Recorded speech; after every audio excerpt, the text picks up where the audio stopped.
Hello good morning students, કેમ છો? બધા મજામાં છો? યસ, બધા જ વ્યવસ્થિત અભ્યાસ હવે કરી રહ્યા છો. Okay, yes. હવે તો તમારી જે ડબલ મેન્સની પણ તારીખ આવી ગઈ છે. ઓકે, 4 અટેમ્પ્ટ છે, પણ યસ, પહેલા અટેમ્પ્ટમાં જ ટ્રાય કરવાનો. Yes, that will be advantages for you. Any preparation રાખવાની પણ. યસ, મીન વાઇલ આપણે એના પહેલા બધી જ વસ્તુ આખો સિલેબસ ફિનિશ કરવાનો પ્રયત્ન કરીશું. યસ, હવે અહીંયા આપણે જે નવમા ચેપ્ટરના વિકલ સમીકરણો, જે તમારા 2021નો બોર્ડનો રિડ્યુસ સિલેબસ છે એના પ્રમાણેનું બુક્સમાંથી મેં પાર્ટ ફિનિશ કરી દીધો છે. હવે જે રેસ હું એટલા માટે અહીંયા બંને સેપરેટ વસ્તુ લઈ લઉં છું કે જેનાથી તમારે જસ્ટ નોટ્સ બનાવવામાં કે ક્યારેક રિવિઝન કરવામાં જ્યારે વિડીયોઝ જોવો તો કે કન્ફ્યુઝન ના રહે કે કયું જોવાનું છે, કયું વાંચવાનું છે, કયું નથી વાંચવાનું. હવે આના પછીનું જે સેક્શન છે પણ આપણે તૈયારી તો રાખવાની જ, અને આ બધી વસ્તુ સમજવી બી જરૂરી છે. એટલે જે રિડ્યુસ કરેલો પાર્ટ છે એ આ ચેપ્ટરમાંથી હું શરૂઆત કરી રહ્યો છું, અને એ વસ્તુ આખી હું સ્ટેપ બાય સ્ટેપ સળંગ લઈ લઈશ. એ ફિનિશ કરીને આપણે પ્રી બોર્ડના એટલે કે આગળના બોર્ડના એક્ઝામ્પલ જોઈને પછી નેક્સ્ટ ચેપ્ટર તરફ આગળ વધીશું. ઓકે, ના, હવે આમાં જે ભણવાનું છે એ વ્યાપક ઉકેલ આપેલો હોય તેવા વિકલ સમીકરણની રચના. ઓકે, આપણે અત્યાર સુધી શું શું જોયું? જે શરૂઆતથી આપણે જે જોયું હતું ને, તો કે વિકલ સમીકરણ કોને કહેવાય એ વસ્તુ આપણે જોયું હતું કે વિકલ સમીકરણ કોને કહેવાય કે જેમાં સ્વતંત્ર ચલ, અવલંબી ચલ હોય અને સ્વતંત્ર ચલને સાપેક્ષ અવલંબી ચલના વિકલિતોને સમાવતું સમીકરણ એ વિકલ સમીકરણ કહેવાય. એ વસ્તુ આપણે જોઈ હતી. ઓકે, ના, એના પછી આપણે વિકલ સમીકરણના ઉકેલની વાત કરી હતી. તો એમાં યસ, ઉકેલ શોધવાની વાત નથી કરી, પણ આપણને કોઈ એક સમીકરણ આપ્યું હોય તો એ આ ચોક્કસ વિકલ સમીકરણ છે એનો ઉકેલ છે કે નહીં એ ચકાસવાનું આપણને કીધું હતું. તો યસ, આપણે એના પરથી પ્રથમ વિકલિત કે દ્વિતીય વિકલિત જે હોય આપણા પાસે વિકલ સમીકરણ એના પ્રમાણે એ શોધીને આપણે સીધું જો ગોઠવાઈ જતું એ, નહીં તો પછી વિકલ સમીકરણમાં એ વસ્તુ મૂકીને આપણે શોધવાનો પ્રયત્ન કરતા હતા. એના પછી આપણે વિકલ સમીકરણનો ઉકેલ, અને એમાં બી આપણા સિલેબસમાં પ્રથમ કક્ષાનું એક પરિમાણ વાળા વિકલ સમીકરણ હતા. એમાં બે રીતો આપણે વિયોજનીય ચલ અને સમપરિમાણીય વિકલ સમીકરણ એ રીતનું આપણે જોયું. હવે વચ્ચે કાંઈક સ્કીપ થઈ ગયું હતું. અહીંયા શું કરવાનું છે આપણને? યસ, આપણને વ્યાપક ઉકેલ આપી દીધો. એ વ્યાપક ઉકેલ પરથી એના માટેનું વિકલ સમીકરણ કયું બની શકે. એટલે અહીંયા ઉલટો પ્રોસેસ છે. આપણે વિકલ સમીકરણ આપેલું એના પરથી વ્યાપક ઉકેલ શોધતા હતા. હવે અહીંયા વ્યાપક ઉકેલ આપી દીધો હોય તો એ કયા વિકલ સમીકરણનો વ્યાપક ઉકેલ છે એ ઉલટો પ્રોસેસ આપણે શોધવાનો છે. ઓકે, તો એના માટેનું છે. તો એ વસ્તુ સમજતા પહેલા છે ને એના સ્ટેપ્સ પણ છે, રીત પણ આપણે જોઈશું. એના પહેલા આપણે દ્રષ્ટાંતથી કે વસ્તુ જોઈએ. ઓકે, યસ, અહીંયા હું બે એક્ઝામ્પલ લઉં છું. એક દાખલા તરીકે એક હું લખું છું સમીકરણ x² વત્તા y² બરાબર r². ઓકે, યસ, આ તમને ખ્યાલ હશે શું છે? તો કે આ વર્તુળનું સમીકરણ છે કે જેનું કેન્દ્ર 0 0 અને ત્રિજ્યા r એકમ. હવે અહીંયા આપણે આમાં શું થશે કે જો આપણે r ના મૂલ્યો અલગ અલગ લઈશું તો આપણને યસ અલગ અલગ સમીકરણો મળશે. જો r બરાબર 1 લઉં તો x² પ્લસ y² બરાબર 1. એટલે આ શું કહેવાશે? જેનું કેન્દ્ર 0 ઉગમ બિંદુ છે અને જેની ત્રિજ્યા 1 એકમ છે એવા ત્રિકોણનું સમીકરણ. જસ્ટ r બરાબર 2 લઉં તો x² પ્લસ y² બરાબર 4 આ વસ્તુ મળે. એટલે આ શું થશે કે જેનું આ બી વર્તુળનું સમીકરણ જેનું કેન્દ્ર ઉગમ બિંદુ છે અને ત્રિજ્યા 2 એકમ છે. એનો મતલબ અહીંયા r ના અલગ અલગ મૂલ્યો માટે આપણને જેનું કેન્દ્ર ઉગમ બિંદુ હોય અને ત્રિજ્યાઓ અલગ અલગ હોય એવી વર્તુળની સંહતિ એટલે કે એનું કુટુંબ. એટલે યસ, આ બધા સમીકરણોને આપણે 3 4 5 રીતે લઈશું. એ બધાને વ્યાપક રીતે આપણે આ રીતે દર્શાવીશું. ઓકે, અહીંયા સમીકરણ 1 એ જેનું કેન્દ્ર ઉગમ બિંદુ હોય અને ત્રિજ્યા આર એકમ હોય, તે જુદી જુદી ત્રિજ્યા હોય તેવા વર્તુળોની સંહતિ દર્શાવે છે. યસ, આપણે જસ્ટ ફિગર થી જોવું હોય તો યસ આપણે આ વસ્તુ આ રીતે સંહતિ કેવી રીતે, yes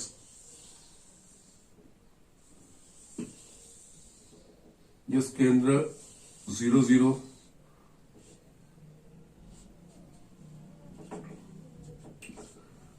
x y r r બરાબર 1 માટે, r બરાબર 2 માટે, r બરાબર 3 માટે. યસ, આપણને આવી રીતે સંહતિ આવું કહેવાય. ઓકે, નાવ હવે આ સંહતિનો મારે ઉકેલ શોધવાનો છે. ઉકેલ શોધવાનો છે એનો મતલબ મારે અહીંયા ભલે અહીંયા r નું મૂલ્ય ગમે તે લઉં, પણ વિકલ સમીકરણ શું દર્શાવે છે?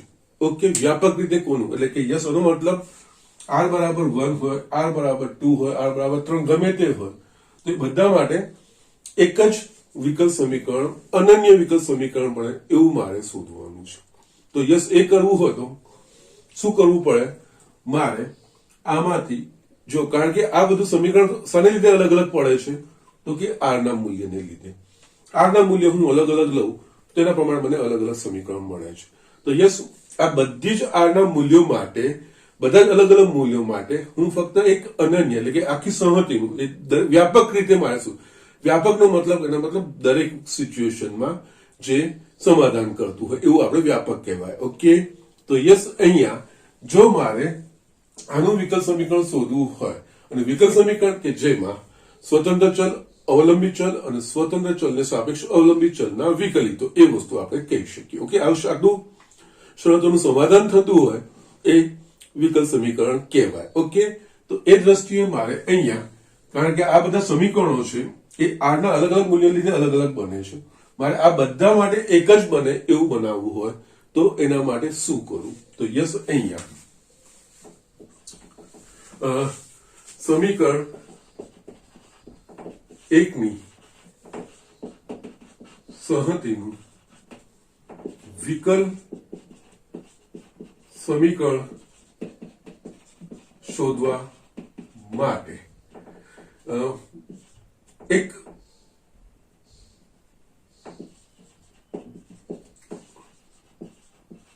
અનન્ય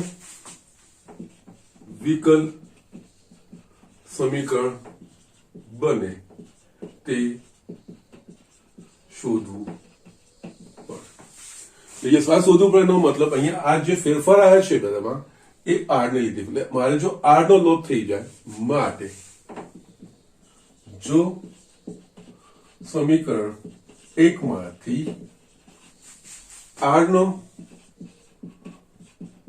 લોપ થાય તો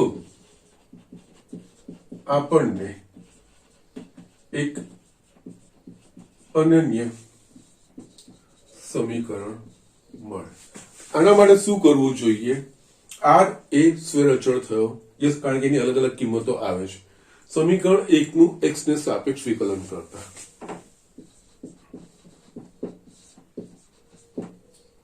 સમીકરણ 1 નું x ને સાપેક્ષ વિકલન કરતા શું થશે? આ 2x plus 2y dy by dx d by dx of r square, એટલે કે હશે અચળ છે 0. બે સામાન્ય કાઢીશું તો x plus y dy by dx is equals to 0. જે આ સમીકરણ સંહતિનું વિકલ સમીકરણ કહેવાશે. આમાં તમે જોઈ શકો છો સ્વતંત્ર ચલ, અવલંબી ચલ, સ્વતંત્ર ચલને સાપેક્ષ અવલંબી ચલનું વિકલિત. ઓકે, સો જસ્ટ અહીંયા તમે r બરાબર 1 લો, 2 લો, 3 લો, 1000 લો, ગમે એટલું લો, પણ યસ બધા માટેનું એક વ્યાપક પ્રમાણે આ જ વસ્તુ આવશે. યસ, ગમે તે મૂલ્ય હશે. ઓકે, જે સમીકરણ 1 ની સહમતિનું વિકલ સમીકરણ કહેવાય. તો યસ આપણે અહીંયા આ પ્રોસેસ કરવાનો છે. યસ અત્યાર સુધી તમારે જે હતા ને તે ચોક્કસ સમીકરણ આપી દેતા હતા ને વિકલ સમીકરણ પણ આપી દે. અહીંયા આપણે વિકલ સમીકરણ બનાવવાનું છે. ઓકે, અને વિકલ સમીકરણ અનન્ય બનશે, એકથી વધારે નહીં બનશે. ઓકે, આપણને હવે આ રીતે વ્યાપક અહીંયા આપણે જોવા જઈએ તો આ એક સ્ક્વેર અચળ જ છે. આર ના અલગ અલગ મૂલ્યો આવશે. યસ, કોઈ ચોક્કસ મૂલ્ય નથી. હા, આર બરાબર 1 લીધું હોય તો ચોક્કસ થઈ ગયું, આ વિશિષ્ટ ઉકેલ કહેવાય. પણ અહીંયા આર ની યસ આપણે ઈચ્છીએ એવી અલગ અલગ કિંમત લઈને આપણે એનો ઉપયોગ કરી શકીએ છીએ. આ અહીંયા સ્ક્વેર અચળ છે એટલે અહીંયા આ સ્ક્વેર અચળોથી મુક્તેલી સામાન્ય રીતે.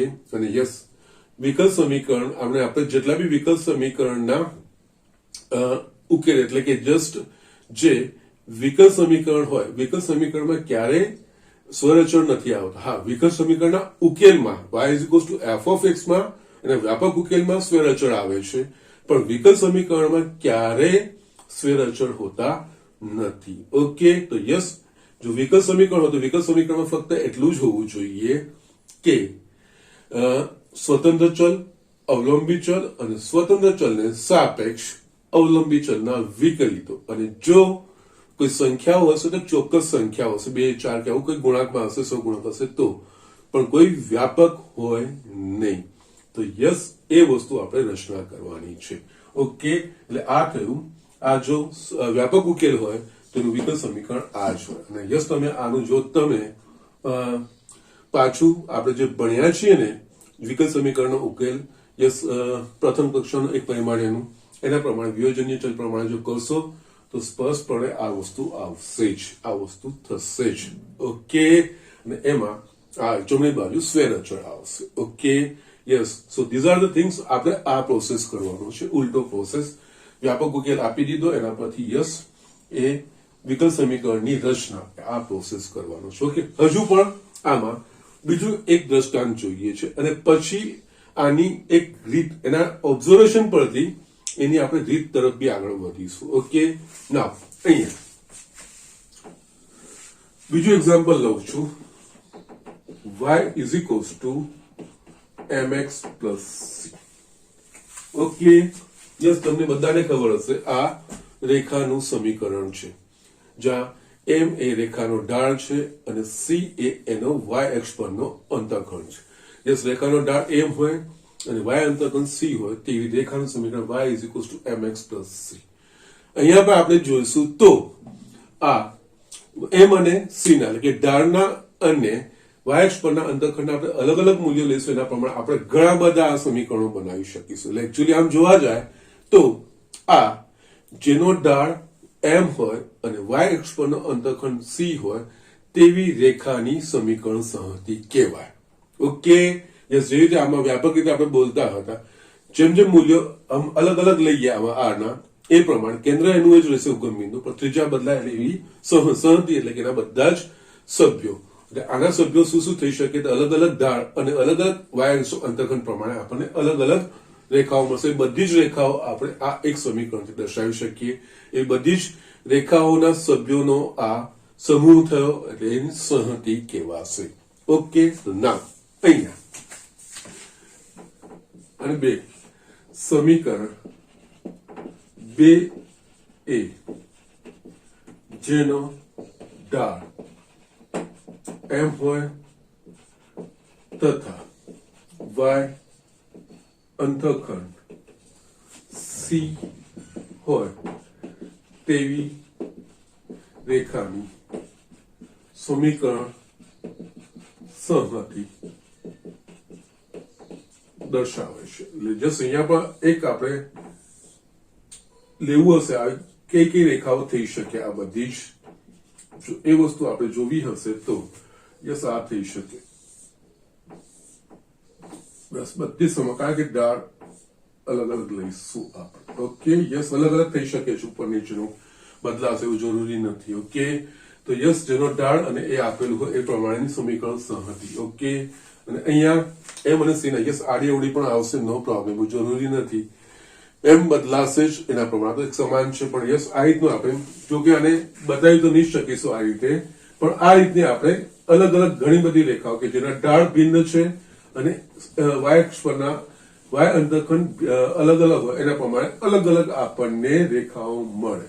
ઓકે, નાવ આનું આપણે વિકલ સમીકરણ બનાવવાનું છે. આનું વિકલ સમીકરણ બનાવવાનું છે. આનું વિકલ સમીકરણ એટલે એમ અને સી ના અલગ અલગ મૂલ્યો લઈને જે આપણને અલગ અલગ રેખાઓના સમીકરણો બનશે. એ બધા સમીકરણો માટે વ્યાપક એક રીતે જે રીતે અહીંયા આર ના અલગ અલગ મૂલ્યો માટે અલગ અલગ વર્તુળો બને છે, પણ આ બધાનું વિકલ સમીકરણ તો એક જ અનન્ય બને છે. તો એ જ રીતે આના પરથી બી આપણે એવું બનાવવાનું છે કે જે એમ અને સી એટલે કે ઢાળ અને અંતરખંડ પર આધારિતના એક વ્યાપક રીતે એક જ સમીકરણ હોવું જોઈએ. ઓકે, તો યસ અહીંયા આના માટે શું કરીશું?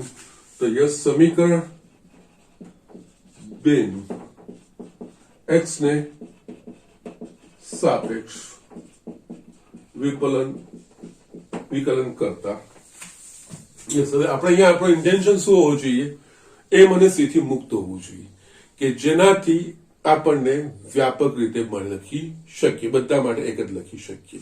તો યસ એના માટે x ને સાપેક્ષ વિકલન કરીશું તો આ થશે dy by dx is equals to m. Yes આ 1 થશે ને આ 0 થઈ જશે. યસ આમાં પહેલું વિકલિત કર્યું તો dy by dx બરાબર m.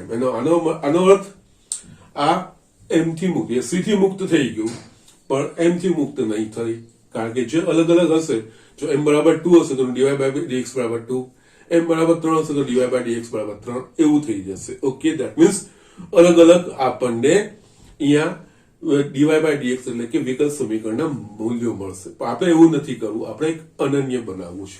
તો અહીંયા હું શું કરીશ?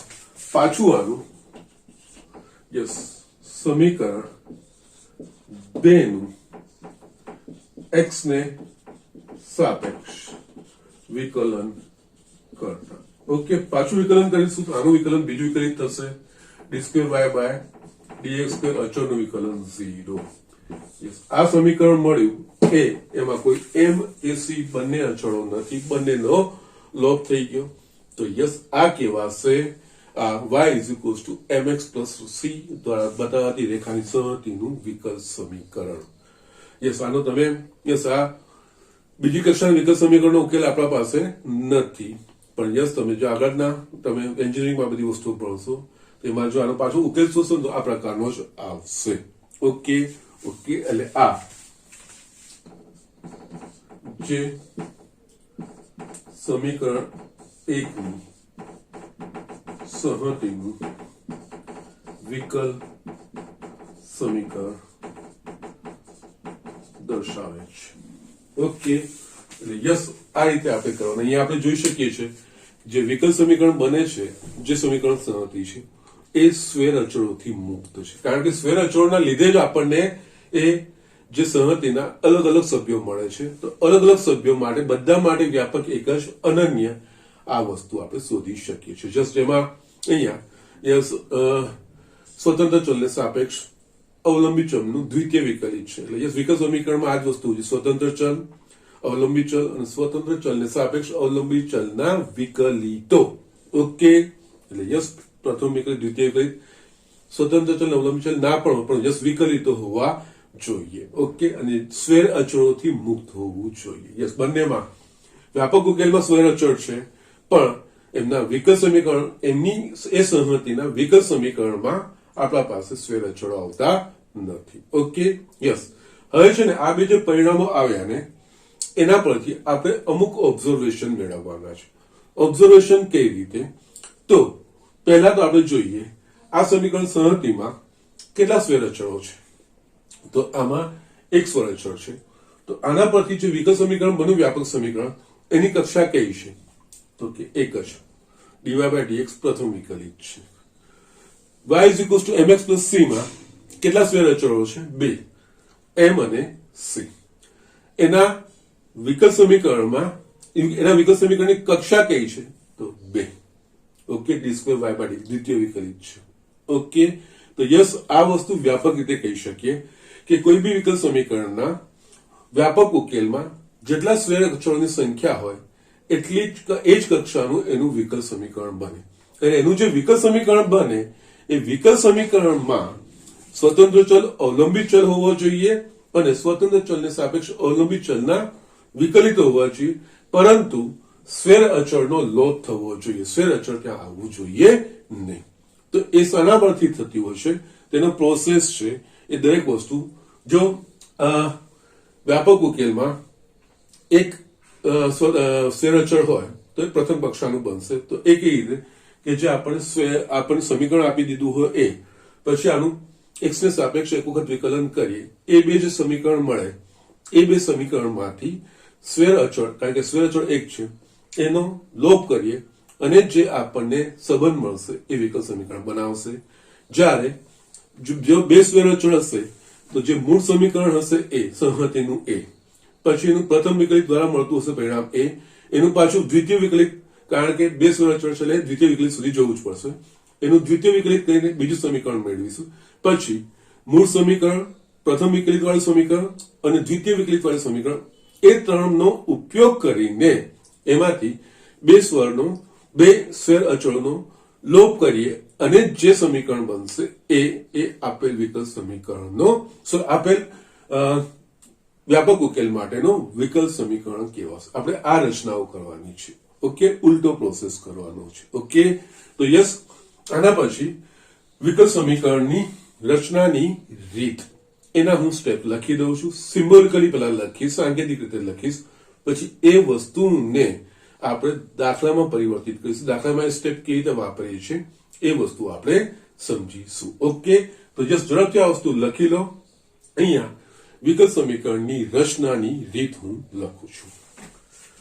યસ સ્ટુડન્ટ્સ, હવે આપણે જસ્ટ વિકલ સમીકરણની રચના કેવી રીતે કરવી એ આપણે જસ્ટ દ્રષ્ટાંતથી જોઈ. હવે આપણે એની રીત તરફ આગળ વધીએ. ઓકે, તો આમાં આપેલ વક્રોની સંહતિ દર્શાવતા વિકલ સમીકરણની રચનાની રીત, એટલે કે યસ વ્યાપક ઉકેલ આપેલો હોય પછી એના પરથી એનો વિકલ સમીકરણ શું છે એ આપણે કેવી રીતે શું હોઈ શકે વ્યાપક રીતે, એટલે બધા માટે એક અનન્ય હોવું જોઈએ એક વસ્તુ છે. ઓકે, જેટલા બી સ્વેર અચળો હોય એ સ્વેર અચળો માટે એક અનન્ય આપણે વિકલ સમીકરણ બનાવવું, એ આપણું ઇન્ટેન્શન. એટલે અહીંયા જો વક્રની સંહતિ F1 માં માત્ર એક જ સ્વેર અચળ એ હોય, અહીંયા કોઈ પણ હોઈ શકે છે, એ બી કે કોઈ પણ એક જ સ્વેર અચળ એક હોય તેવી સંહતિને નીચેના સમીકરણ મુજબ દર્શાવી શકાય. એટલે કે યસ, સાંકેતિક રીતે F1 x y a બરાબર 0. યસ, હવે તમને આ સંકેત ખબર પડી ગયો હશે. ઓકે, અહીંયા F1 x y એટલે કે એમાં x અને y વચ્ચેનો કંઈક સંબંધ હશે અને સ્વેર અચળ a વચ્ચેનો. યસ, અહીંયા આપણે જો શું તો દાખલા તરીકે અહીંયા f of x y a ને તો આપણે પરવલયનું સમીકરણ y² = 4ax, x અને y અને યસ સ્વેર અચળ. યસ, આ રીતનું કહેવાય. ઓકે, એટલે એક સ્વેર અચળ હોય. ઓકે, યસ, આનું હવે આપણે વિકલ સમીકરણ મેળવવાનું છે. તો યસ, સમીકરણ એકનું x ને સાપેક્ષ વિકલન કરતા. ઓકે, તો યસ, આપણને કંઈક મળશે કે જેમાં x અને y હોઈ શકે છે, y નું x ને સાપેક્ષ વિકલિત હોઈ શકે છે અને સ્વેર અચળ a પણ હોઈ શકે. એટલે કે આમાં આ રીતનું બીજું સમીકરણ મળે. યસ, કરતા નીચે મુજબનું સમીકરણ મળે. એટલે યસ, એ g ઓફ વિધેય બદલાઈ જશે આખું, એમાં x હોય, y હોય, y ડેશ હોય, કારણ કે પ્રથમ કક્ષાને વિકલિત કરવાનું છે, અને a. એટલે યસ, આનું વિકલન કરશો તો એમાં x વાળું પદ હોઈ શકે, y વાળું પદ હોઈ શકે, y ને સાપેક્ષ x નું વિકલન હોઈ શકે અને અચળ જે સ્વેર અચળ છે એ પણ હોઈ શકે, એવું કંઈક આપણને મળશે. યસ, એટલે આપણને આ મળી ગયું. યસ, હવે છે ને સમીકરણ 1 અને 2 માંથી બેનો ઉપયોગ કરીને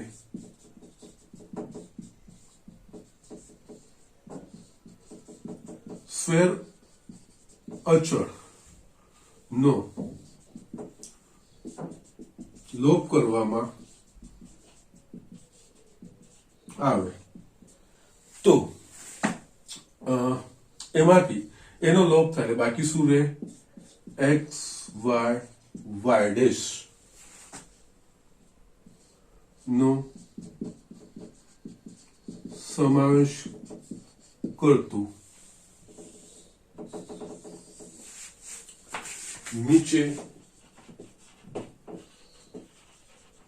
મુજબનું સમીકરણ મળે. એટલે કે એમાં હું આ રીતે લખું f of x y dash બરાબર 0, જેને સમીકરણ 1 નો વિકલ સમીકરણ કહેવાય. યસ, સમીકરણ 3 ને સમીકરણ 1 વડે દર્શાવાતી વક્રની સંહતિનું વિકલ સમીકરણ કહેવાય. અહીંયા જસ્ટ મેં સાંકેતિક રીતે લખ્યું છે. આપણે આગળ એક્ઝામ્પલ જોયું હતું, આપણે x² + y² બરાબર r², જેમાં x સ્ક્વેર અચળ વાળી સમીકરણ સંહતિ કહેવાય. એમાં આપણે પહેલું વિકલિત કર્યું. એટલે જસ્ટ જરૂરી નથી કે આ બંનેનો ઉપયોગ કરો. જો જ્યાં તમારો લોપ થઈ જાય છે ત્યાં કોઈ પ્રોબ્લેમ, જો નથી થતો તો આ બે મૂળ સમીકરણ જે સંહતિ આપેલી હોય એ અને વિકલન પછી જે સમીકરણ મળતું હોય એ બે સમીકરણમાંથી એ સ્વેર અચળ a નો લોપ કરીએ તો યસ આપણને જે મળશે એ વિકલ સમીકરણ મળશે કે જેમાં ચલ સ્વતંત્ર ચલ x, અવલંબી ચલ y અને સ્વતંત્ર ચલ y ને સાપેક્ષ સ્વતંત્ર ચલ x ને સાપેક્ષ અવલંબી ચલ y ના વિકલિતો જ હશે, સ્વેર અચળ નહીં હોય. એનું વિકલ સમીકરણ કહેવાશે. ઓકે, તો યસ એ જ રીતે બે હોય એનો પ્રોસેસ આપણે કહીએ. યસ, એ હવે તમે સમજાઈ શકશો કેવી રીતે થશે.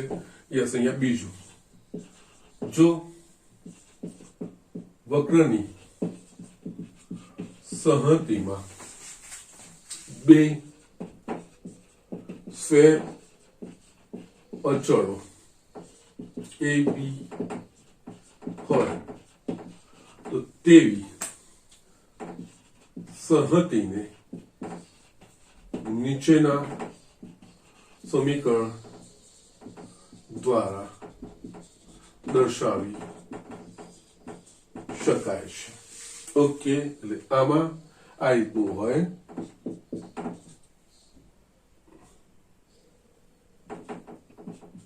F2 લઉં છું, કેપિટલ F2, એમાં x y a b બરાબર 0.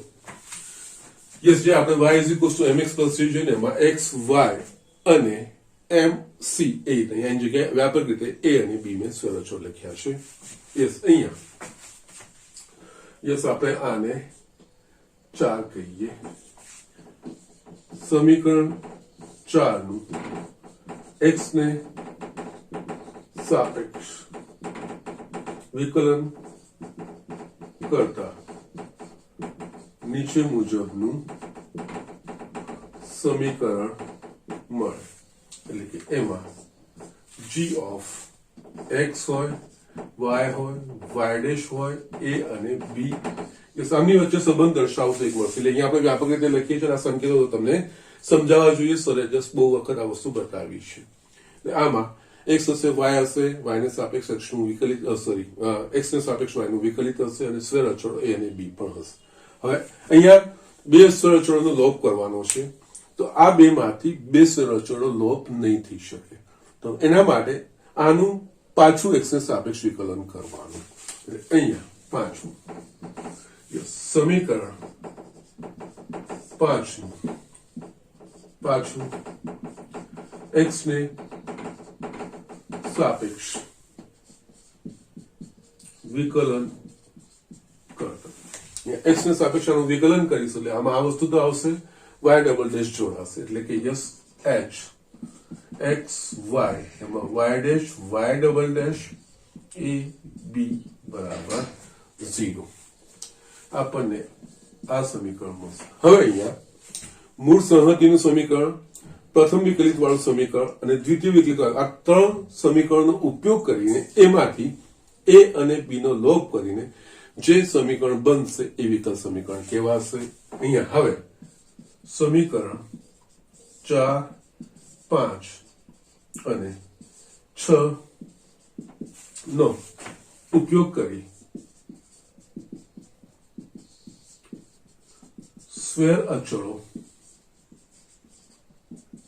a અને b નો લોપ કરવામાં આવે તો આપણને નીચે મુજબનું સમીકરણ મળે કે જેમાં f of x હોય y હોય a અને b નો લોપ કરવાનો છે y ડેશ અને y ડબલ ડેશ બરાબર 0 સમીકરણ 7 ને સમીકરણ 4 વડે દર્શાવવામાં આવેલ વક્રની સંહતિ f2 નો વિકલ સમીકરણ કહેવાય જેમાં સ્વતંત્ર ચલ હોય અવલંબી ચલ હોય સ્વતંત્ર ચલને સાપેક્ષ અવલંબી ચલના બીજી કક્ષા સુધીના વિકલિતો હોય સ્વેર અચળ ના હોય ઓકે આ જસ્ટ રીત છે યસ આપણે આ રીત પરથી દાખલા ગણી છે દાખલામાં આ સ્ટેપ્સ કેવી રીતે કરવાનું જસ્ટ તમને સમજાતું જશે પહેલા તમારે જે પણ વ્યાપક ઉકેલ આપેલું અને એમાંથી વિકલ સમીકરણની રચના કરવાની કીધી હોય તો એ વ્યાપક ઉકેલમાં કેટલા સ્વર છે એ સ્વેર અચળો છે એ જોઈ લેવાનું એ નક્કી કરવાના સ્વેર અચળો એક તો યસ એનું ફક્ત એક વખત વિકલન કરીને મૂળ સંહતિનું સમીકરણ અને પ્રથમ વિકલિત વડે જે સમીકરણ મળે છે એ બંનેમાંથી એ સ્વેર અચળને દૂર કરવાનો પ્રયત્ન કરવાનો જે વખતનું સમીકરણ x અને y અને y ડેશ વાળું મળશે અને એ જ રીતે જો બે સ્વેર અચળ હોય તો યસ જે મૂળ સંહતિ હોય એનું બે વખત વિકલિત કરવાનું પ્રથમ વિકલિત એક સમીકરણ મળશે અને દ્વિતીય વિકલિત થી એક સમીકરણ મળશે તો મૂળ સંહતિનું સમીકરણ પ્રથમ વિકલિત વાળું સમીકરણ અને દ્વિતીય વિકલિત વાળું સમીકરણ એ ત્રણમાંથી બે સ્વેર અચળો હોય એનું લોપ કરીને બધાની વચ્ચે સંબંધ બનાવતું એક સમીકરણ બનશે એનું વિકલ સમીકરણ કહેવાશે આને કહેવાય વિકલ સમીકરણની રચના આપેલા વ્યાપક ઉકેલ પરથી ઓકે ને આપણને ખબર છે વ્યાપક ઉકેલમાં સ્વેર અચળો હોય okay so just do it fast આપણે આના પર એક્ઝામ્પલ જોઈએ યસ સ્ટુડન્ટ અહીંયા આપણે જે ભણ્યા છે વિકલ સમીકરણની રચનાનું બેઝિક કન્સેપ્ટ એના પર આધારિત બે દાખલાઓ છે એક સંહતિ y mx કૌંસમાં લખેલું છે m સ્વેર અચળ છે એને દર્શાવતા વિકલ સમીકરણની રચના કરો આના વિકલ સમીકરણની એટલે આનું વિકલ સમીકરણની રચના કરીને કે જેમાં x અને ચલ x અને y હોય અને x ને સાપેક્ષ y ના વિકલિતો હોય બસ એટલું જ સમાવતું ઓકે એ આપણે કરવાનું હોવું જોઈએ અહીંયા આપણે જોઈએ તો યસ આમાં કેટલા સ્વેર અચળો છે તો કે એક જ યસ આપણે આગળ જોયું હતું y mx c એમાં c એ y અક્ષ પરનો અંતઃખંડ હતો ઓકે જ્યારે આમાં અંતઃખંડ નથી આ ઉગમ બિંદુમાંથી પસાર થતી બધી જ રેખાઓ છે ઓકે એમની અલગ અલગ ઢાળ માટે અલગ અલગ ઉગમ બિંદુમાંથી પસાર થતી બધી જ રેખાઓ એટલે આખી સંહતિ થઈ ગઈ બધા જ સભ્ય એનામાં આવી ગયા ઓકે યસ અહીંયા આપણા પાસે એક જ સ્વર અચળ છે એટલે અહીંયા જે વિકલ સમીકરણ બનશે એ પ્રથમ કક્ષાનું કે જેમાં x y ની x ને સાપેક્ષ વિકલન પહેલી કક્ષાનું જ હશે ઓકે એના માટે પહેલા તો અહીંયા જે આપેલું હોય એ સમીકરણ y mx એને તમારે 1 કહી દેવાનું યસ સમીકરણ એક આનું x ને સાપેક્ષ વિકલન સમીકરણ 1 નું x ને સાપેક્ષ વિકલન કરો ઓકે એટલે અહીંયા શું થશે dy by dx અને યસ આ થશે એમ. ઓકે, નાઉ હવે આગળ નહીં વધવાનું. યસ, કારણ કે અહીંયા છે ને એક જ ચલ છે ને એક જ સ્ફેર ચલ છે, તો યસ પ્રથમ કક્ષાનું જ હોવું જોઈએ. હવે અહીંયા આ અને આ બેનો ઉપયોગ કરીને એમ નો લોપ કરવાનો. તો યસ એમનો લોપ કરવાનો, તો આના પરથી આપણે આ એમ નું મૂલ્ય સમીકરણ 1 માં મૂકીશું. તો યસ એમ નીકળી જશે અને વાય અને એક્સ અને એ બધા મળી ગયા. યસ આ જ વસ્તુ કરવાની છે. યસ એમ નું મૂલ્ય સમીકરણ 1 માં મૂકતા, એટલે વાય આ બેનો ઉપયોગ કરીને એમનો લોપ કરવાનો. એમ ના આવવો જોઈએ, સ્ફેર અચળ ના આવવો જોઈએ. y ઇઝ ઇક્વલ્સ ટુ અહીંયા x એમ નું મૂલ્ય છે dy by dx. Yes x અને y ને સાપેક્ષ x ને સાપેક્ષ y નું વિકલ આટલું જ છે. સ્ફેર અચળ નીકળી ગયો એટલે આ કહેવાશે x dy by dx minus y બરાબર 0. આનું વિકલ સમીકરણ કહેવાશે. આ રીતે આ વસ્તુ આપણે સમજવાની છે. યસ, જેટલા સ્ફેર અચળો એના પ્રમાણે જવાનું હોય. ઓકે, યસ, અને આનો તમે જવાબ શોધશો ને તો યસ તમે પાછું એનું, આ તો પ્રથમ કક્ષાનું છે, આપણા સિલેબસમાં છે. યસ, તમે જો એનું વિકલ્પ ઉકેલ શોધશો તો ઉકેલ આ જ વસ્તુ આ પ્રકારનું જ આવશે. No problem, no doubt about that thing. Okay, so just આ રીતે આપણે આ વસ્તુ કરવાની છે. યસ, અહીંયા આપણે નેક્સ્ટ બીજું જોઈ લઈએ. ઓકે, અને હા ધ્યાન રાખવાનું, જો વિકલ સમીકરણ બને ને તો એ અનન્ય જ હોય, બીજું ના હોઈ શકે. ઓકે, એક જ પ્રકારનું બની શકે. ઓકે, સો યસ, અહીંયા હા તમે કહો છો કે દ્વિતીય વિકલ્પ કરીશું 0 થઈ જશે, પણ નહીં, એવું કરવાની જરૂર નથી. આ બે માંથી જ આવી જાય છે તો ત્રીજું કરવાની જરૂર નથી. ઓકે, પ્રથમ કક્ષા એક જ સ્ફેર અચળ છે અને આપણને ખબર છે કે પ્રથમ કક્ષાનું વિકલ સમીકરણ હોય તો એના વ્યાપક ઉકેલમાં એક જ સ્ફેર અચળ હોય. ઓકે, તો યસ એ વસ્તુનું ધ્યાન રાખવાનું. નેક્સ્ટ જોઈએ વક્રોની સંહતિ y બરાબર a sin કૌંસમાં x plus b a b સ્ફેર અચળો છે ને દર્શાવતા વિકલ સમીકરણની રચના કરો. યસ, આ આપણને વ્યાપક ઉકેલ આપી દે. અહીંયા આપણને કંઈ પણ દીધું છે કે બે સ્ફેર અચળો છે a અને b, એટલે યસ આનું દ્વિતીય કક્ષાનું વિકલ સમીકરણ બને. ઓકે, એટલે કે એમાં x ને સાપેક્ષ y ની સેકન્ડ ડેરિવેટિવ દ્વિતીય વિકલિત હોય. તો અહીંયા આનાથી એક સ્ટેપ વધારે જવાનું, a અને b નો લોપ કરવાનો. ઓકે, સ્ફેર અચળો સિવાયનું ચલો, સ્વતંત્ર ચલ, અવલંબિત ચલ અને સ્વતંત્ર ચલને સાપેક્ષ અવલંબિત ચલના વિકલિતોને સાંકળતું આખું સમીકરણ એ વિકલ સમીકરણ કહેવાય, જેમાં સ્ફેર અચળો આવવા જોઈએ નહીં, એ અનન્ય હોવું જોઈએ. a અને b ના મૂલ્યો ગમે તે હોય આમાં, પણ એ બધા માટેનું વિકલ સમીકરણ અનન્ય એક જ મળવું જોઈએ. એ વસ્તુનું ધ્યાન રાખવાનું. ઓકે, તો યસ અહીંયા જે આપેલું હોય એ તો લખવાનું જ, y is equals two a sin x plus b એને પરિણામ એક કહી દેવાનું. યસ, સમીકરણ એકનું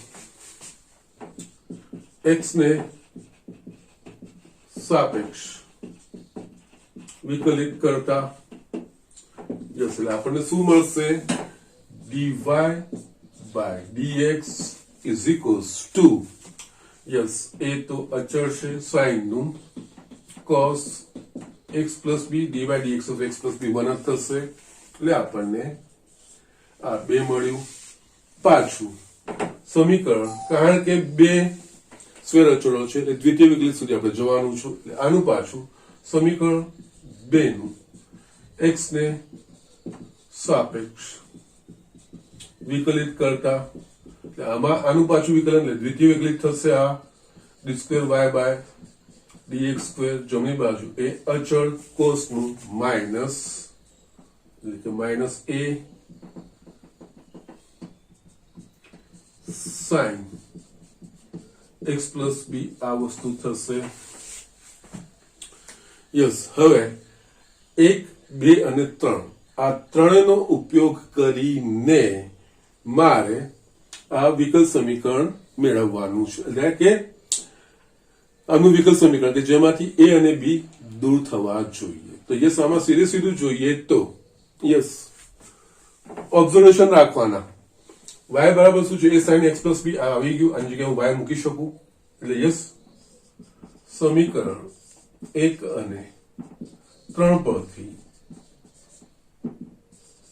d2y dx2 is equals to આ બીજું કઈ જ નથી y છે એટલે માઇનસ y માટે d2y dx2 plus y is equals to 0 આપેલ સમીકરણ સંહતિનું વિકલ સમીકરણ. યસ, આ ઓબ્ઝર્વેશન છે અને આ વસ્તુઓ આપણે જ્યારે સાતત્યના વિકલનનું ચેપ્ટર ભણ્યા હતા ત્યારે દ્વિતીય વિકલિતમાં સમીકરણો જે સાબિત કરવાના આવતા હતા ત્યાં મેં તમને આ વારે ઘણી વખત ધ્યાન બી દોર્યું છે. અહીંયા આ જ વસ્તુઓ કરવાની છે, બીજું કંઈ જ નથી. ઓકે, ના થતું હોય, બીજી સિચ્યુએશન થતી હોય તો બીજા પ્રમાણે કરતા બનાવીને બી આપણે કરવું જોઈએ. સીધું સીધું દેખાઈ જતું હોય ત્યાં તમે આ વસ્તુ કરી શકો છો. ઓકે, અને જે સાને આ રીતે પણ ઘણી વાર લખેલું હોય y double dash plus y બરાબર 0 એ થાય અને અહીંયા પણ x y dash minus y બરાબર 0. યસ, આ કે આ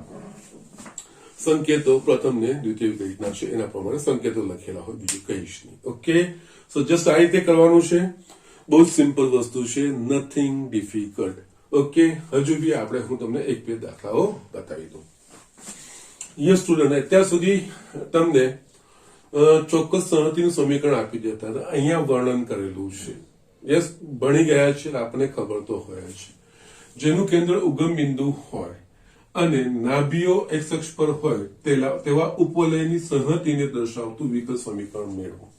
યસ, અહીંયા આપણને વર્ણન કર્યું છે. એટલે આપણે જે બધા જ વક્રોના સમીકરણ ભણ્યા છે, રેખાનું, વર્તુળનું, વર્તુળમાં બી અલગ અલગ સિચ્યુએશન પ્રમાણે એમનું x અક્ષને સ્પર્શતું, y અક્ષને સ્પર્શતું, ઉગમ બિંદુ આગળ સ્પર્શતું, કેન્દ્ર x અક્ષ પર હોય, y અક્ષ પર હોય, આ રીતના આપણે કોઈ ચોક્કસ કેન્દ્ર આપેલું હોય, ત્રિજ્યા હોય, એ રીતે આપણે ઘણા બધા અલગ અલગ આપણે સમીકરણો, એ બધી વસ્તુ આપણે વ્યાપક સ્વરૂપ પરથી લખી શકીએ, પ્રમાણિત સમીકરણ પરથી લખી શકીએ છીએ. એ જ રીતે પર્વલયના, ઉપવલયના, અતિવલયના આ બધા જ આપણે યસ અહીંયા જેનો અક્ષ x અક્ષ હોય, પ્રધાન અક્ષ, મુખ્ય અક્ષ, ગૌણ અક્ષ, એ બધી જ વસ્તુઓ. ઓકે, તો યસ, આ બધી જ વસ્તુઓ આપણને ખબર છે. અતિવલય, આ બધા સમીકરણો પ્રમાણિત આપણે 11માં ભણી ગયા છે. અને યસ, મેં તમને આગળ સંકલનનો ઉપયોગ, ઓકે, જે આપણે ક્ષેત્રફળ શોધવા માટે કર્યું તો એમાં પણ મેં જશે એક રિવાઇઝ તો કરાયું છે, તો એના પ્રમાણેનું છે, બીજું કંઈ નહીં.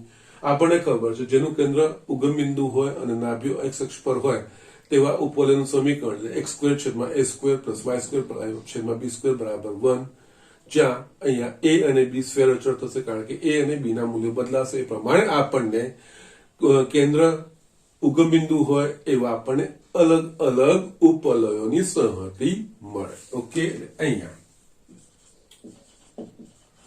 જેનું કેન્દ્ર ઉગમ બિંદુ હોય તથા નાભીઓ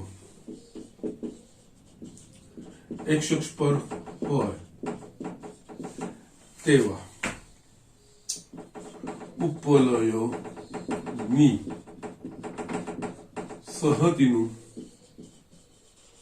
સમીકરણ x સ્ક્વેર ભાગ્યા a square plus y square ભાગ્યા b સ્ક્વેર બરાબર 1, જ્યાં a b સ્ફેર અચળો છે. ઓકે, યસ, હવે અહીંયા આપણે આની વિકલ સમીકરણની રચના કરવાની છે.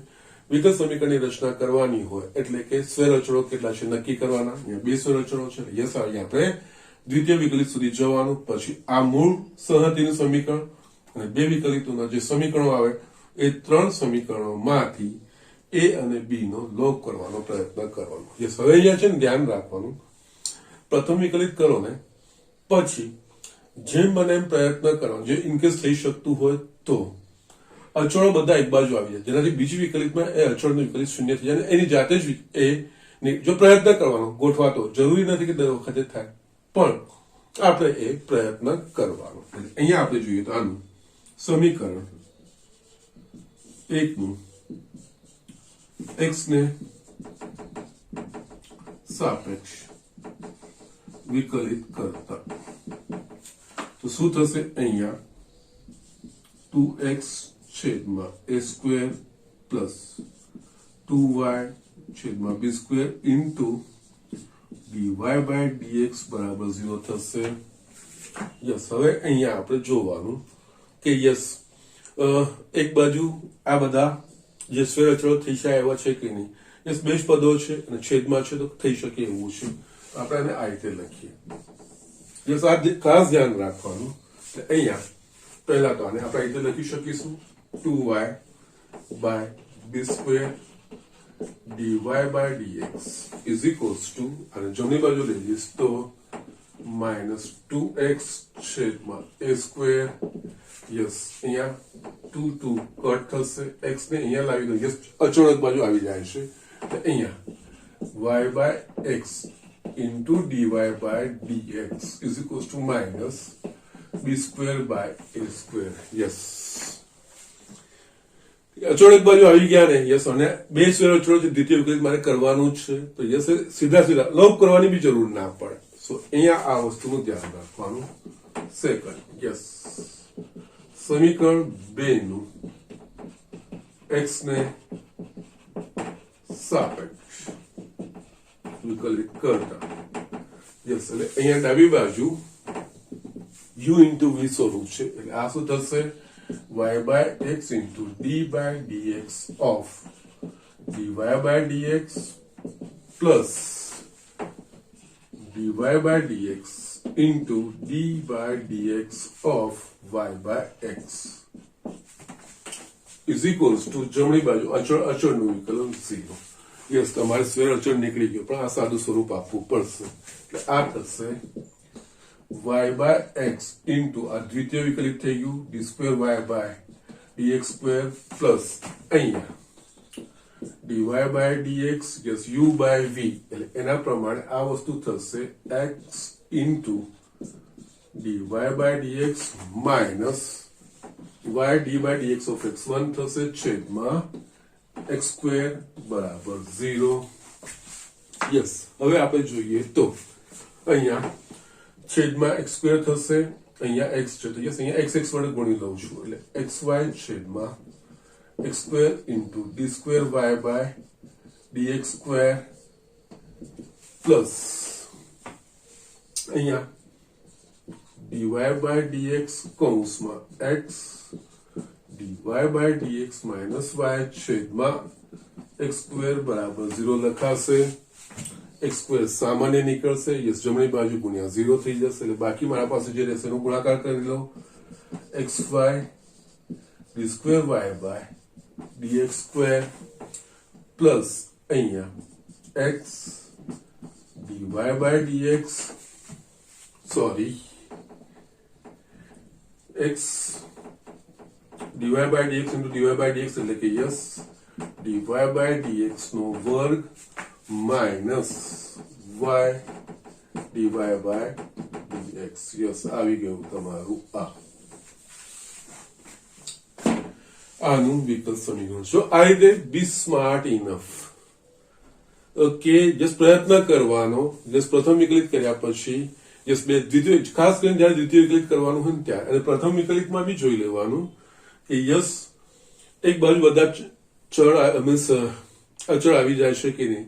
સીધું સીધું કરી નાખશો તો પણ જવાબ આવી જશે. Okay, you will get easily the answer. y is equals two mx વાળું હતું ને, એમાં y બાય x બરાબર m લઈને યસ સીધો m ઉડી જશે અને તમે એનું સાદું સ્વરૂપ આપશો ને તો જે આપણે છેલ્લે જવાબ લાવ્યા ને એ જ જવાબ આવશે. ઓકે, સો જસ્ટ આ રીતે તમારે આ વસ્તુનું ધ્યાન રાખવાનું. અને સંકેતમાં અહીંથી બી લખેલું હોય xy into y double dash plus x y dash નો square minus y dash is equals to 0 અથવા તો y2 બી લખેલું હોય xy into y2 plus x y1 નો square minus y into y1 બરાબર 0. એટલે જે બી સંકેતો છે આપણા પાસે વિકલિતના, એ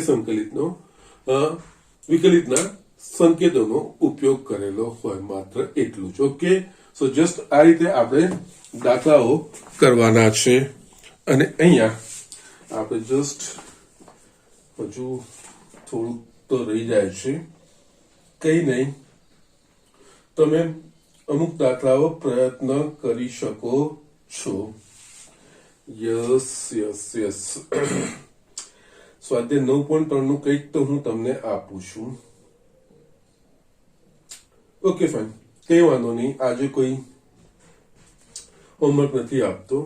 હજુ પણ અમુક 2 દાખલાઓ બતાવીને સ્વાધ્યાયના અમુક દાખલાઓ શરૂઆત કરીને પછી હું તમને હોમવર્ક આપીશ, એટલે જેનાથી આ વસ્તુ તમે સરળતાથી સમજી શકો. ઓકે, સો આજનું લેક્ચર અહીંયા ફિનિશ કરું છું. ને સમજવાનો પ્રયત્ન કરવાનો છે. યા ભલે રિડ્યુસ સિલેબસમાં એટલે જે સ્કીપ કર્યું છે, એક્સક્લુડ કર્યું છે એમાંથી છે, પણ યસ સમજવા લાયક છે અને એટલું કઈ અઘરું નથી. ઓકે, એટલે યસ સમજશો તો યસ કામ લાગશે. બીજી જગ્યાએ બી ઉપયોગ, જે મેં તમને કીધું છે,